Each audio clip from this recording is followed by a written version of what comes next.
Azhar. Saya sebagai orang yang awam, tidak berilmu, ikut ulama-ulama guru-guru kami di Azhar yang sudah mengeluarkan keputusan pada tanggal 15 Maret 2020 tentang gugurnya sholat Jumat dan sholat fardu.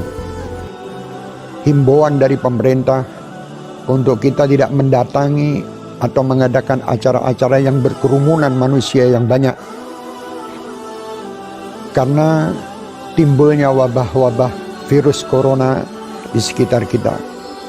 Kita wajib untuk mentaati apa yang disampaikan oleh pemerintah. Maka kita, ketika kita dikasih tahu, jangan pergi ke tempat kerumunan orang. Jangan pergi kemudian ke tempat orang yang berkumpul. Kurangi aktivitas-aktivitas di luar. Perbanyak kemudian aktivitas-aktivitas yang social distancing dan seterusnya. Termasuk, misalnya contoh sholat di rumah untuk sementara waktu. Berarti kita sedang pergi dari satu keputusan hukum kepada keputusan hukum yang lain. Yang insya Allah sama-sama halal. Menyimak begitu banyak polemik tentang sholat di rumah, AA, pimpinan Darut Tauhid dan seluruh jajaran Darut Tauhid memutuskan untuk sepenuhnya mengikuti fatwa Majelis Ulama Indonesia. AA dan keluarga sudah sholat di rumah dan semua juga dianjurkan sholat di rumah. Apabila di negeri itu ternyata yang sudah terinfeksi banyak dan yang belum ketahuan juga masih banyak, maka kalau dikatakan menghindari, main nanti ya kota Surabaya mengumumkan namanya sekolahan tutup. Nggak ada sholat berjamaah di masjid, sholat di rumah kalian. Nah, di situ kita tahu. Yang ingin saya sampaikan pada kesempatan kali ini, amanah dari Imam Besar Sayyidil Walid Al-Habib Muhammad Rizik bin Hussein bin Syihab.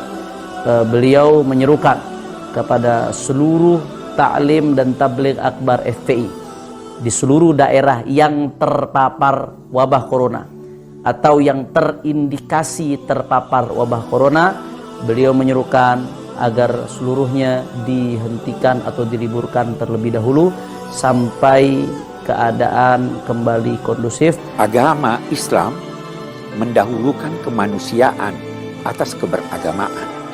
Karena itu tidak heran fatwa ulama-ulama menyatakan bahwa tidak wajib untuk melaksanakan sholat Jumat demi menjaga keselamatan jiwa manusia. Sesuai dengan petunjuk medis, petunjuk para pemerintah, mari kita ikuti. Jika kita tidak boleh berkumpul di sebuah tempat, mari kita ikuti, karena kalau sudah medis yang mengatakan dibarengi dengan pemerintah, insya Allah untuk kemaslahatan kita. Jangan lagi mengadakan kumpul-kumpul untuk sholat berjamaah di masjid maupun sholat Jumat, karena penyebaran virus COVID-19, virus corona itu tidak kebanyakan kasus orang yang mengidap virus corona tidak menunjukkan gejala apapun. 85% tidak menunjukkan gejala apapun. Dan kondisi sudah dia nyatakan sebagai pandemi global, dan itu adalah penyebaran penyakit yang paling dahsyat. Hafizahullah, misalnya dilarang mengadakan acara-acara keramaian, ya sudah kita taat. Ya kalau ternyata masjid tidak boleh datangi karena terbukti terjadi banyak virus corona, ya sudah, tidak usah datang. Mengurangi mobilitas, social distancing, hindari kerumunan massa, hindari keramaian, cukup berada di rumah kecuali ada darurat yang sangat mendesak. Kata mereka virus corona itu konspirasi Dajjal. Buktinya MUI Majelis Ulama Indonesia mengeluarkan semacam fatwa atau himbauan untuk menutup masjid. Tapi mal-mal, PT-PT, tempat hiburan dan maksiat kenapa tidak ditutup? Kenapa masjid aja? Kata mereka begitu, saudara. Maka saya jawab, dungu.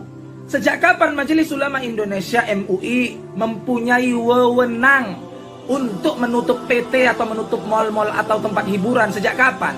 Kau suruh yang punya PT, yang punya mal itu menutup mal mereka dan menutup PT-PT mereka. Dalam keadaan darurat dan semua orang memandangnya darurat, sejalan juga dengan protokol dari pemerintah, maka ibadah sholat itu dapat dilakukan di rumah masing-masing. Termasuk untuk sholat Jumat bisa diganti dengan sholat zuhur.